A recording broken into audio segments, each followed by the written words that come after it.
I'm Christian Staples with Arctic Spas. Sometimes when you drain and refill your spa, you get what we call an airlock. An airlock is when there is a bubble of air in your pump and the water is holding the air in the pump on both sides. Hot tub pumps cannot move air, they can only move water.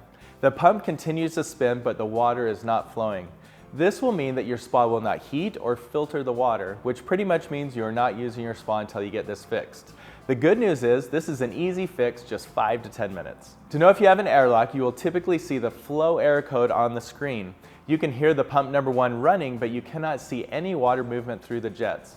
If you hear a buzzing noise, this is more likely a seized pump, which is a whole different situation, and most likely you will need to replace your pump.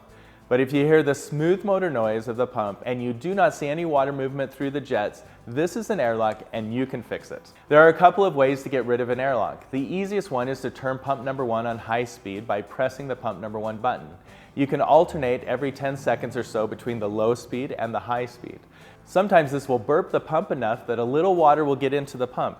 If you see any water movement through the jets, keep that pump running on high. If this does not work, there are a couple of other ways to get the air out of the pump. If you have a clean toilet plunger, and I mean never been used for typical purposes of a toilet plunger for obvious fecal matter reasons, you can use it to burp the pump. You'll want to turn the breaker off to the spa, remove the skimmer and the filter, place the clean plunger over the top of the housing and plunge up and down just like you would normally do. Give it a few good plunges and then turn the breaker on. You can help once again by pressing the pump number 1 button to turn the pump on high. As long as you have any water movement, even just a little through the jets, keep that pump on high and it will work the air out. The second way is to release the air from the pump. Once again, turn the breaker off to the spa, open up the access panel located nearest pump number 1. You can find pump number 1 by locating the stainless steel tube. This is your heater and it is connected to the discharge side of the pump. You can trace the plumbing back to find pump number 1. Remember, the heater is connected to the discharge side of the pump and you need to find the suction side of the pump where there is a big white union connecting the plumbing to the pump. Just partially loosen the union about 1 turn or less and you'll hear the air escaping.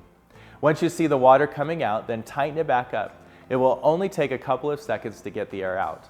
Then turn the breaker back on and then turn the pump on high to work out the rest of the air.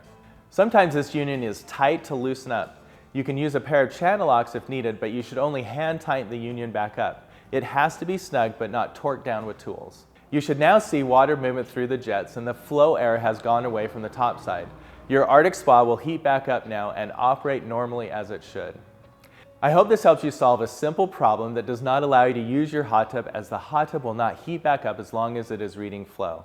For more Arctic Spa tips, tricks, and FAQs, check us out at ArcticSpaStore.com/support. And you can order all of your stuff that you need or want for your Arctic Spa with the convenience of free home delivery at ArcticSpaStore.com.